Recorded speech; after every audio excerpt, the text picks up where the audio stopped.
Hello guys. So today we are going to read the chapter 1 of the book Beehive class 9.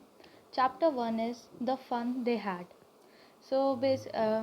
ये chapter basically हमने experience किया है lockdown में. तो ये हमें यही बताता है कि इसमें बताया कि before you read the story we shall read is set in the future when books in schools as we know now them will perhaps not exist. How will children study then? The diagram below may give you some ideas. तो ये जो story है ये कोई past की नहीं है. मतलब जब ये लिखी गई थी तब ये पास्ट की नहीं थी, ना ही ये अभी चल रहे एरा की थी. बट मतलब जब ये लिखी गई थी तब ऐसा कुछ एक्सपीरियंस नहीं हुआ था. अभी तो हमने लॉकडाउन में देखा है कि ऑनलाइन क्लासेस कैसे हुई थी.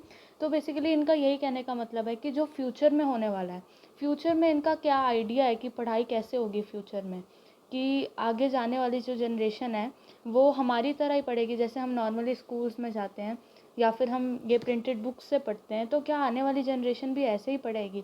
इनका क्या आइडिया है कि आगे वाली जनरेशन जो है वो किस तरीके से पढ़ेगी? तो अगर हम अपनी बुक में देखें तो नीचे एक डायग्राम दिया हुआ है जिसमें यहाँ पहले बताया हुआ है कि लर्निंग थ्रू कंप्यूटर्स. तो जैसे हमने देखा कि हम अपनी क्लासेस जो है ऑनलाइन लैपटॉप, कंप्यूटर्स, फ़ोन्स इन पे ही अटेंड करते थे. हमें अपनी जो टीचर्स हैं वो उससे पढ़ाती थी. मगर इस चैप्टर में बताया है कि जो टीचर्स है वो ह्यूमन नहीं होती. इसमें मतलब कंप्यूटर्स ही जो हैं वो बच्चों को सिखाता है. दूसरा है वर्चुअल क्लासरूम. तो हमारे नॉर्मल क्लासरूम्स की तरह नहीं जहाँ पे सारे बच्चे इकट्ठे पढ़ते हैं. वर्चुअली जो है वो एक एक बच्चा अकेला अपने घर पे, जैसे हमने एक्सपीरियंस किया, एक एक बच्चा अकेला अपने घर पे पढ़ता है लैपटॉप्स या मतलब डिवाइसेस के थ्रू. दूसरा यहाँ दिया हुआ है एक रोबोटिक टीचर. सो ये एक चीज़ है जो पर्टिकुलरली इमेजिनेशन पे बेस्ड है. जिसने ये स्टोरी लिखी है उनकी इमेजिनेशन पे बेस्ड है कि जैसे अभी हम देख रहे हैं जैसी टेक्नोलॉजी आ रही है तो यहाँ पे सब कुछ रोबोटिक हो चुका है. हम बाहर की कंट्रीज़ में देखते हैं तो होटल्स के जो रिसेप्शंस हैं या फिर जो वर्किंग स्टाफ है वहाँ पे लोग काम करते ही नहीं है. वहाँ पे बेसिकली रोबोट्स ही काम करते हैं.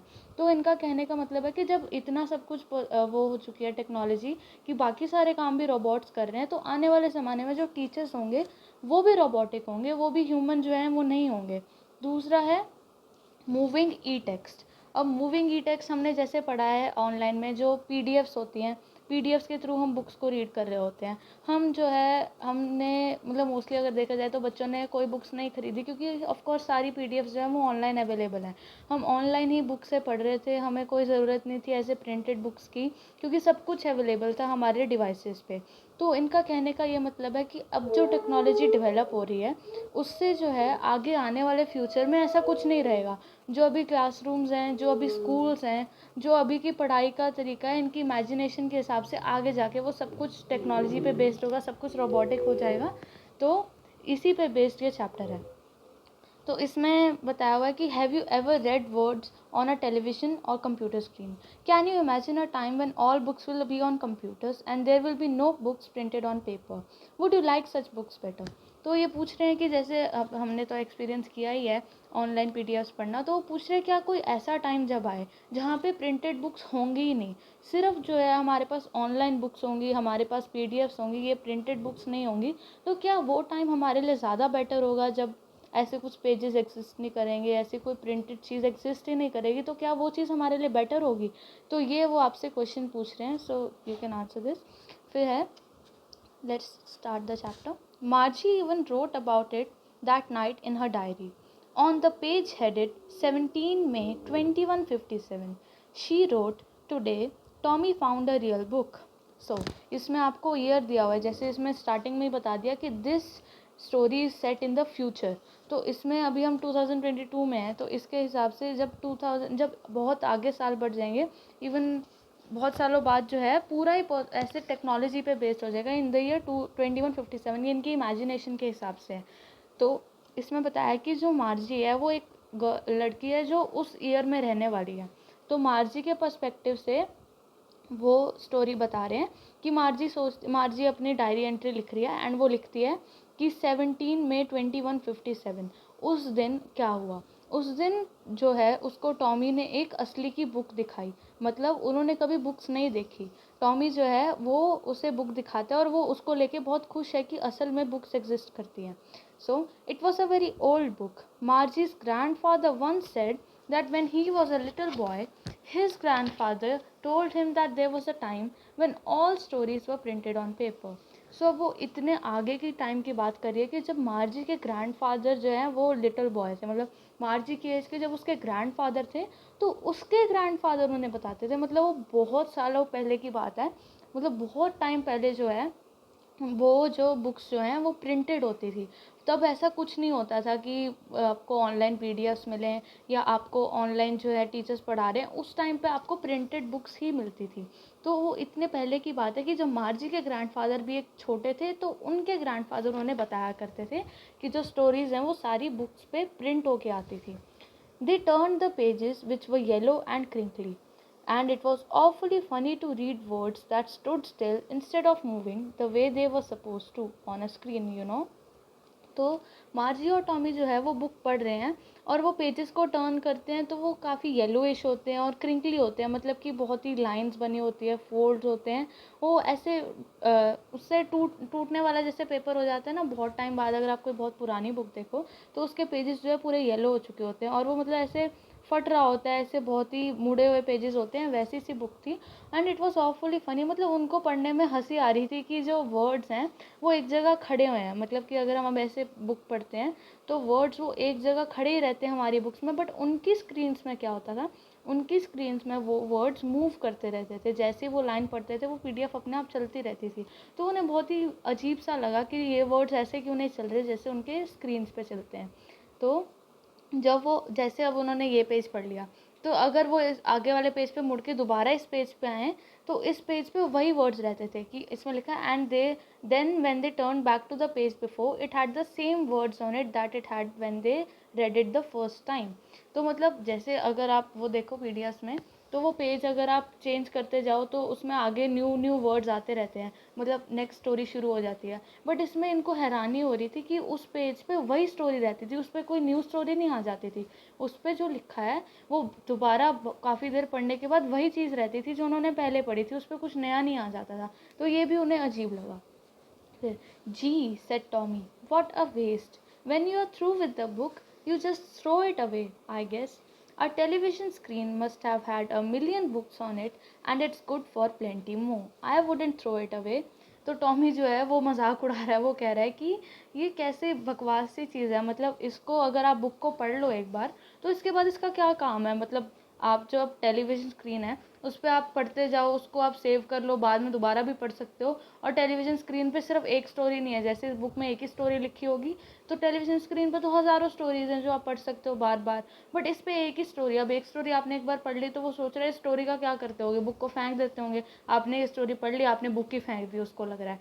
तो उसको अजीब लगा कि मतलब इस बुक में तो एक ही स्टोरी है तो इसको अब पढ़ के मैं क्या करूँ, इसका मैं इसको फेंक दूँ। टेलीविज़न पे जो है वो एक स्टोरी नहीं हज़ारों स्टोरीज़ होती हैं और उसको मैं बार बार पढ़ सकता हूँ, तो वो तो ज़्यादा अच्छा है।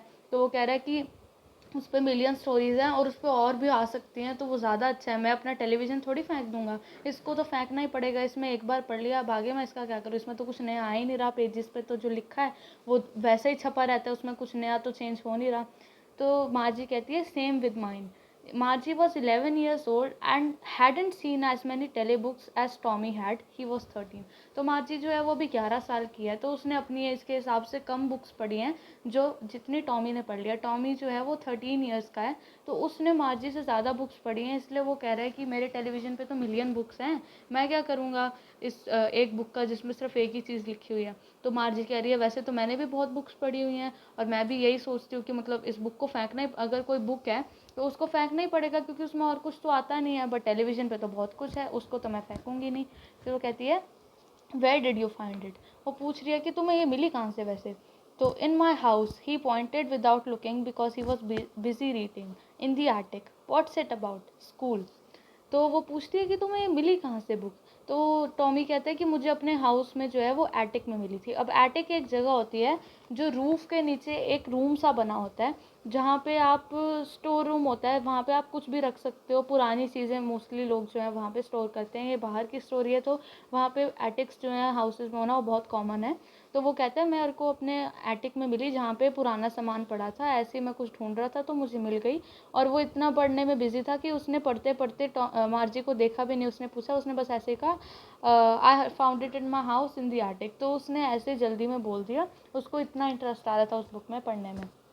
तो फिर मार्जी पूछती है वैसे इस बुक में है क्या जो तुम इतना खुश हो रहे हो पढ़ के। तो वो कहता है ये बुक स्कूल के बारे में है। तो Margie was scornful, school, what's there to write about school, I hate school. तो मार्जी जो है वो उसको कोई इंटरेस्ट नहीं आ रहा था इस चीज़ में। वो सोच रही थी कि इसका क्या मतलब इसका करोगे क्या स्कूल के बारे में सुन के। उसको स्कूल बिल्कुल पसंद नहीं था। वो कहती है आई हेट स्कूल, और स्कूल के बारे में लिखने को ऐसा है भी क्या, इतना तो बकवास होता है, वो कह रही है। Margie always hated school, but now she hated it more than ever. The mechanical teacher had been giving her test after test in geography, and she had been doing worse and worse until her mother had shaken her head sorrowfully and sent for the county inspector. तो Margie जो उसको पहले school बिल्कुल पसंद नहीं था, अब तो उसे बहुत ज़्यादा गंदा लगता था बिकॉज जो उसका जोग्राफी सेक्टर था, अब जो उनका स्कूल है वो तो एक मैकेनिकल टीचर ही है, एक रोबोटिक टीचर है या एक रोबोटिक स्क्रीन है जिस पे वो स्कूल अटेंड करते हैं। और उसके जो हिस्ट्री सेक्टर था स्कूल में, जो उसके रोबोटिक टीचर में जो हिस्ट्री सेक्टर था वो ख़राब हो गया था। मतलब वो क्या था, वो बार बार उसको एग्ज़ाम टेस्ट दे ही जा रहा था, दे ही जा रहा था। और उनको एग्ज़ाम टेस्ट का जो उसका रिजल्ट था वो साथ साथ काउंट होता रहता था उसके रोबोटिक टीचर में। तो अब उसे, तो उसके लेवल के हिसाब से वो बहुत फास्ट था, मतलब एक टेस्ट के बाद एक टेस्ट के बाद वो टेस्ट मिल ही जा रहे थे। तो वो अच्छे से परफॉर्म कर नहीं रही थी, तो उसके ग्रेड्स बिल्कुल ही लो हो चुके थे और वो बहुत ज़्यादा परेशान हो चुकी थी अपने टीचर से, इसलिए उसको और भी ज़्यादा नफरत होगी उससे। तो उसकी मदर जो है अब वो दुखी हो चुकी थी, इसलिए उन्होंने काउंटी इंस्पेक्टर को बुला लिया कि तुम इसको ठीक करो कि क्या दिक्कत आ रही है, इसके ग्रेड्स इतने ज़्यादा क्यों लो हो गए, टीचर में कोई गड़बड़ है, आप प्लीज़ चेक करें। So the county inspector was a round little man with a red face and a whole box of tools with dials and wires. He smiled at Margie and gave her an apple, then took the teacher apart. अब जो county inspector है वो basically एक mechanic है जो mechanical teacher को ठीक करने आया है। अब वो था एक राउंड लिटिल मैन जिसका एक रेड सा फेस था और उसके पास एक पूरा बॉक्स था जिसमें अलग अलग टूल्स थी और वायर्स थी जिससे वो मैकेनिकल टीचर्स को जो है वो ठीक करता था। तो अब वो जब मार्जी से मिला, उसका जो एक्सप्रेशन था, मतलब काउंटी इंस्पेक्टर एक बहुत ही अच्छा आदमी था, तो उसने मार्जी को देखा और स्माइल किया और उसको एक एप्पल भी दिया उसको बताने के लिए, मतलब उसको सपोर्ट करने के लिए कि उसकी कोई गलती नहीं है और वो उसके टीचर को जो है आराम से जल्दी ठीक कर देगा। Margie had hoped he wouldn't know how to put it together again, but he knew how all right, and after an hour or so, there it was again, large and black and ugly, with a big screen on which all the lessons were shown and the questions were asked. अब मार्जी सोच रही थी कि भाई इसको वापस ही ले जाओ, इस टीचर को मुझे चाहिए नहीं है, because she already hated school. और अब इस जोग्राफी टेस्ट के बाद तो वो इतनी ज़्यादा परेशान हो चुकी थी कि वो चाहती थी कि काउंटी इंस्पेक्टर इसको ठीक ही ना कर पाए, उसको ठीक करना ना आए और वो टीचर जो है वो कई महीनों तक काउंटी इंस्पेक्टर के पास ही पड़ा रहे, उसको नहीं चाहिए दोबारा। बट काउंटी इंस्पेक्टर एक प्रोफेशनल था तो उसको पता था कि कैसे सब कुछ ठीक करना है, इसलिए उसने बहुत ही कम टाइम में 1 घंटे में उसने पूरा टीचर को जो है पूरा रिपेयर करके ठीक करके मार्जी को दे दिया। और वो दोबारा, मतलब मार्जी के लिए तो वो एक अगली सा, मतलब बहुत ही गंदा सा ब्लैक स्क्रीन थी जो उसके रूम में रखी हुई थी, तो उसको देख के वो और दुखी हो गई कि फिर से वापस आ गया। तो अब वो इतना भी बुरा नहीं था, but the part Margie hated the most was the slot where she had to put homework and test. मतलब जो मैकेनिकल टीचर है वो इतना भी बुरा नहीं था जितना उसे वो स्लॉट बुरा लगता था जहाँ पे उसको सारे होमवर्क और टेस्ट देने होते थे। मतलब कि उसको जितने भी होमवर्क मिलते थे उसको वो सारे वर्क शीट्स पे लिख के उसको वहाँ पे उस स्लॉट में सबमिट करने होते थे, जो एक अलग से स्लॉट बना होता था जहाँ पे टेस्ट पेपर्स और होमवर्क्स डालते थे। She always had to write them out in a punch code they made her learn when she was 6 years old, and the mechanical teacher calculated the marks in no time. तो अब वो जो है normal language में लिख के उसको नहीं डालना होता था, उनको एक पंच कोड में लिख के डालना होता था अपने टेस्ट पेपर्स और होमवर्क को, जो उन्हें तभी सिखा दिया जाता था जब वो 6 साल के थे। तो उसको ये बात बहुत ही बुरी लगती थी कि उसको बार बार अपना काम सबमिट करना पड़ता है। हम जैसे नॉर्मली देखें तो हमें भी इतना, मतलब बच्चों को जो है लगता है कि हमें अपना काम नहीं सबमिट करना। और टीचर को तो आप मना भी सकते हो, मैम तो 1 दिन दे दो, 2 दिन दे दो, बट उनका मैकेनिकल टीचर ऐसा था कि गिवन टाइम पे उनको स्लॉट में काम डालना ही है। उधर कोई ऐसे मनाने वाली बात नहीं चल सकती कि मैम 1 दिन रुक जाओ, 1 दिन और दे दो, या मैं लिख लूँगा।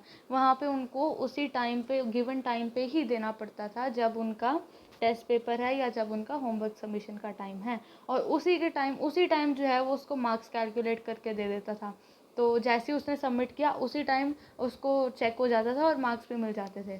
तो वो काफ़ी डिफरेंट था हमारे जो नॉर्मल स्कूल टीचर्स और जो हमारा नॉर्मल वर्किंग सिस्टम है उससे वो काफ़ी अलग था। तो the inspector had smiled after he was finished and patted Margie's head. तो जब इंस्पेक्टर का काम हो गया, उस मार्जी को उसने बड़े प्यार से उसके हेड पे पैट किया एंड उसने उसकी मदर से कहा कि ये जो it's not the little girl's fault Mrs Jones, I think the geography sector was cleared a little too quick. तो मतलब वो उनको बोल रहे थे कि आप इसको ब्लेम मत करो। तो जो काउंटी इंस्पेक्टर हैं वो मिसेस जॉन को ये कंफर्मेशन दे रहे थे कि आप ये मत समझो कि मार्जी की परफॉर्मेंस पुअर हो गई है या फिर वो थोड़ी वीक हो रही है, कि उसके इतने जो ग्रेड्स हैं वो कम हो चुके हैं। वो कहते कि जो हिस्ट्री सेक्टर है उसी ज्योग्राफी सेक्टर है उसी में कुछ प्रॉब्लम आई थी, जिस वजह से मार्जी का जो है उसके लेवल से ज़्यादा उसको पेपर्स मिल रहे थे। तो वो उसके लेवल का था ही नहीं जो वो अटेम्प्ट कर रही थी, जो उसे ज्योग्राफी सेक्टर दे रहा था वो बहुत ज़्यादा क्विक हो रहा था उसके लेवल से। तो आप ये मत समझो कि उसकी परफॉर्मेंस कम हुई है, आपके वो अपने हिसाब से ठीक करिए। वो कहते हैं those things happen sometimes, I have slowed it up to an average 10-year level. Actually, the overall pattern of our progress is quite satisfactory. And he patted Margie's head again.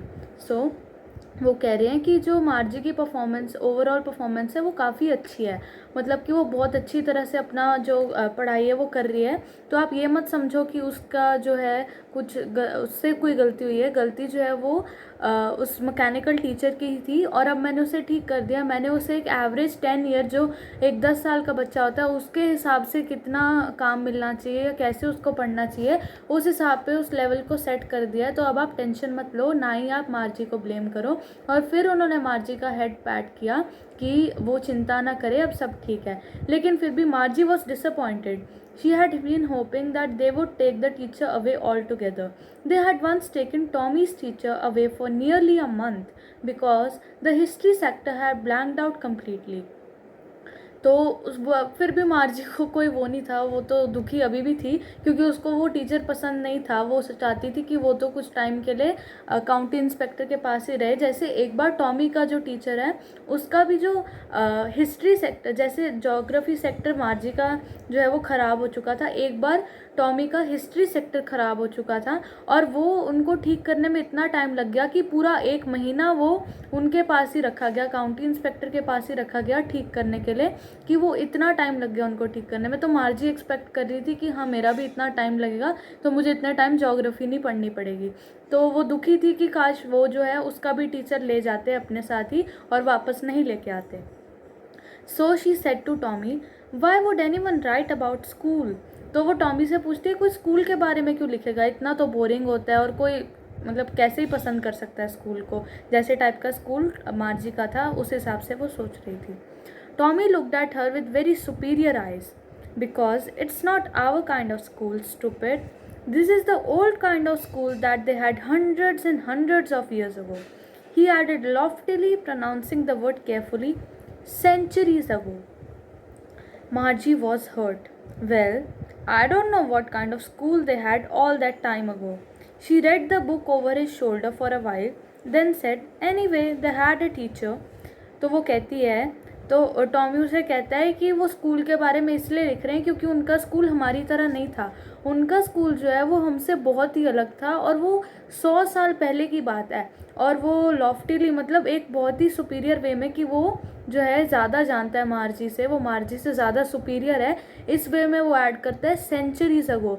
तो उसका मतलब, उसका कहने का मतलब है कि वो उससे ज़्यादा जानता है और उसको ज़्यादा पता है। तो वो कह रहा है हाँ सेंचुरीज अगो की बात कर रहा हूँ मैं, इसमें बहुत पहले का लिखा है, तुझे समझ नहीं आएगा। तो मार्जी जो है वो हर्ट थी, उसको बुरा लगा तो फिर भी वो कहती कि मतलब उसको बुरा लगा, तो वो कहती मुझे नहीं पता कि कैसे स्कूल होते थे पहले से, ना ही मुझे पता करना है, बट फिर भी वो कुछ नई चीज़ देख रहे थे, तो वो थोड़ा सा छुप छुप के पढ़ रही थी, मतलब वो टॉमी के पीछे खड़े होके छुपके से पढ़ रही थी थोड़ा थोड़ा कि बुक में क्या लिखा है। तो वो जितना पढ़ती है तो वो कहती है चलो उनका कोई टीचर तो था एटलीस्ट, कि मतलब उसको लगा कि उनका भी कोई ऐसे मैकेनिकल टीचर था, तो वो सोचती है कि उसके बारे में भी उन्होंने कुछ क्या ही लिखा होगा, मतलब मैकेनिकल टीचर तो ऐसे होते हैं वैसे होते हैं। तो वो कहती है इनके पास भी तो एक टीचर ही था, और क्या फ़र्क है हमारे स्कूल और इनके स्कूल में, सेम ही तो बात है, हमारा भी टीचर है उनका भी कोई टीचर था। तो टॉमी कहते हैं sure they had a teacher but it wasn't a regular teacher, it was a man. A man? How could a man be a teacher? Well, he just told the boys and girls things and gave them homework and asked them questions. तो Tommy कहता है कि हाँ उनका भी teacher था, लेकिन उनका टीचर हमारी तरह नहीं था, उनका टीचर एक ह्यूमन बीइंग था, वो एक मैन था। तो मार्जी हैरान होती है, वो कहती है एक मैन, एक आदमी कैसे कोई टीचर हो सकता है, टीचर तो मैकेनिकल टीचर होते हैं, कोई आदमी कैसे पढ़ाएगा, क्योंकि उन्हें नहीं पता था उनके टाइम में मतलब जो मार्जी और टॉमी का टाइम था उनके टाइम में कोई भी ह्यूमन टीचर्स नहीं होते थे। तो वो पूछती है कि ऐसा हो कैसे सकता है कि कोई ह्यूमन टीचर पढ़ाए, होते तो मैकेनिकल टीचर्स ही हैं सिर्फ। तो टॉमी कहता है वैसे टॉमी कहता है ऐसा था, मैं कह रहा हूँ जब ऐसा था कि पहले के टाइम में जो ह्यूमन बींग्स है वही पढ़ाते थे, और वो सारे बच्चों को सेम ही चीज़ें पढ़ाते थे और उनको क्वेश्चंस देते थे, उनको होमवर्क देते थे। तो उनका टीचर जो है वो इंसान ही था, और वो सारे बच्चे जो हैं इकट्ठे पढ़ते थे। तो दो मार्जी बोलती है a man isn't smart enough. तो टॉमी बोलते हैं sure he is, my father knows as much as my teacher, he knows almost as much, I betcha. Margie wasn't prepared to dispute that. She said, I wouldn't want a strange man in my house to teach me. Tommy screamed with laughter. You don't know much, Margie. The teachers didn't live in the house. They had a special building and all the kids went there. तो अब मार्जी बोलती है कि एक आदमी इतना intelligent तो हो नहीं सकता, जो एक मैकेनिकल टीचर होता है उसमें वो सारी क्वालिटीज़ होती हैं पढ़ाने वाली, तो एक आदमी कैसे पढ़ा सकता है। तो टॉमी कहते हैं नहीं, मैं तो कह रहा हूँ एक मैन जो है वो उतना इंटेलिजेंट हो सकता है, मेरे जो फादर है उनको भी उतना ही पता है जितने मेरे मैकेनिकल टीचर को पता है, तो वो भी तो पढ़ा सकते हैं ना। ऐसे ही पहले के जो लोग थे उनको भी उतनी नॉलेज होती थी जितनी एक मैकेनिकल टीचर को होती है, तो वो भी पढ़ाते थे। तो वो कहता है कि मेरे पापा को तो इतना पता है, मैं तेरे से शर्त लगाता हूँ। आई बेचा मतलब होता है कि आई बेट यू, उसने मतलब एक ये शॉर्ट फॉर्म है आई बेट यू की, कि वो कहता है मैं तेरे से शर्त लगाता हूँ, मेरे पापा को तो इतना पता है। अब मार्जी वो उस बात पे उससे लड़ना नहीं चाहती थी, डिस्प्यूट का मतलब होता है कि वो उससे डिसअग्री नहीं करना चाहती थी, वो उसके अगेंस्ट नहीं जाना चाहती थी कि वो इस बात पे लड़े कि उसके पापा को नहीं पता। तो वो कहती है कि तो वो कहती है कि मैं तो किसी अनजान आदमी को नहीं चाहूँगी मेरे घर पे रहना। तो जैसे इनका मैकेनिकल टीचर इनके घर पे था, इनके ही बेडरूम के साथ में एक रूम था, उसी में ही उनका मैकेनिकल टीचर था। तो वो सोचती है कि जो टीचर्स होते हैं, जो ह्यूमन टीचर्स होते हैं, वो भी स्टूडेंट के घर में ही रहते हैं। तो टॉमी जो है वह उसकी इस लापरवाही पे इतनी वो ही स्क्रीम विद लाफ्टर, मतलब उसको इतनी हंसी आती है। वो कहता है मार्जी तुम्हें कुछ नहीं पता है कि टीचर्स जो हैं वो स्टूडेंट्स के घर में नहीं रहते थे उनके साथ, उधर उस टाइम पे एक स्पेशल बिल्डिंग हुआ करती थी जिसे स्कूल कहते थे, और उस बिल्डिंग में सारे बच्चे जाते थे, ना कि हर एक बच्चा अपने अपने घर पे पढ़ता था, सारे बच्चे एक ही टाइम पे एक ही जगह पे जाते थे इकट्ठे एक ही चीज़ पढ़ने। तो वो पूछती है कि and all the kids learn the same thing sure if they were the same age. तो मार्जी हैरान होती है, वो कहती है कि वो सेम ही चीज़ पढ़ते थे, उनको अलग अलग चीज़ें नहीं पढ़ाते थे। तो वो कहता है नहीं, उनको सेम ही चीज़ पढ़ाते थे अगर वो सेम एज के होते थे। अगर अब हम देखें तो जैसे क्लास 9 है, आपकी क्लास में जो हैं आपकी एज के बराबर के जो बच्चे हैं वही होंगे आपके। अगर आप 14 ईयर्स के हो तो आपको 13, 14, 15 ऑलमोस्ट सेम एज के ही बच्चे आपकी क्लास में मिलेंगे।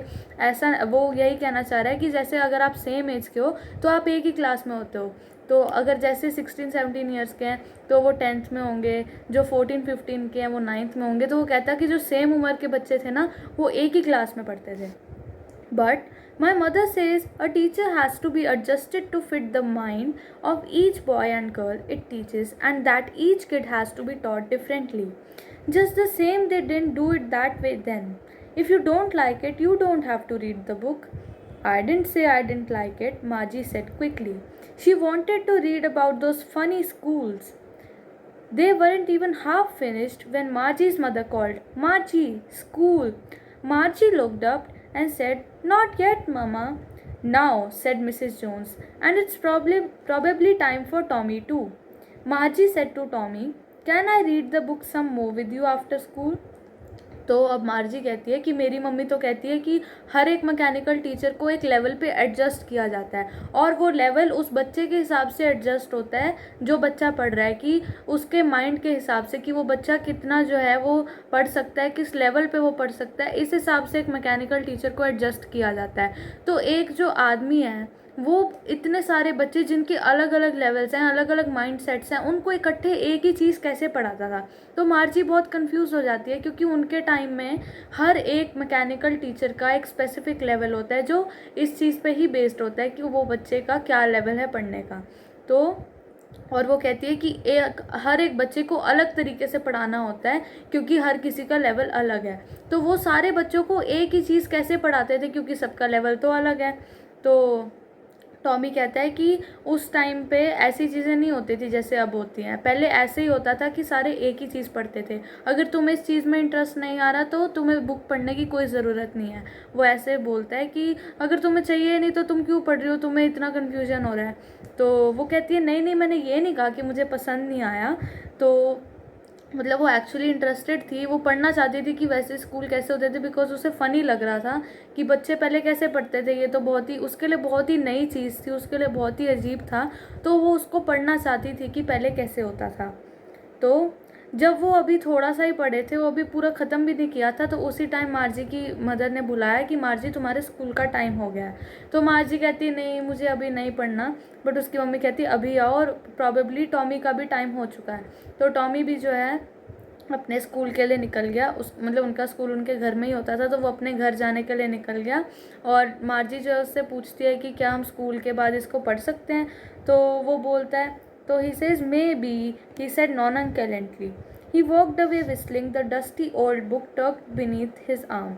तो वो जो है बिल्कुल भी इंटरेस्टेड नहीं होता, मतलब वो तो ऐसे एक्ट कर रहा होता है कि देखूंगा शायद कि तुम पढ़ सकती हो। मतलब वो उसको इतना श्योरिटी नहीं देता कि हाँ हाँ तुम पढ़ो, वो उसको ऐसे ही छोड़ देता है कि देखेंगे ये वो। और मतलब मार्जी को ऐसे सस्पेंस में छोड़ देता है। और मार्जी जो है वो एक्साइटेड होती है, वो पढ़ना चाहती है, तो वो सोचती है कि मेरे को भी पढ़ना है उसके बारे में, सिर्फ टॉमी अकेला ना पढ़ ले। तो Margie went into the schoolroom. It was right next to her bedroom, and the mechanical teacher was on and waiting for her. It was always on at the same time every day except Saturday and Sunday, because her mother said little girls learn better if they learned at regular hours. तो Margie जो है वो अपने school room में चली जाती है, और उनका स्कूल रूम जो है वो उसके बेडरूम के साथ में ही एक रूम होता है जिसमें वो पढ़ती है, तो उसे स्कूल रूम कहते हैं। उनका वही स्कूल होता है, वहीं पे उनका मैकेनिकल टीचर होता है। तो जब वो रूम में जाती है, मैकेनिकल टीचर ऑलरेडी ऑन होता है और उसका वेट कर रहा होता है। अब जैसे हमारा स्कूल रोज़ सेम टाइमिंग्स पे होता है, रेगुलर टाइमिंग्स पे होता है, उसी तरह मार्जी का स्कूल भी जो है उन सिमिलर टाइमिंग्स पे ही रोज़ होता था, except for Saturday and Sunday.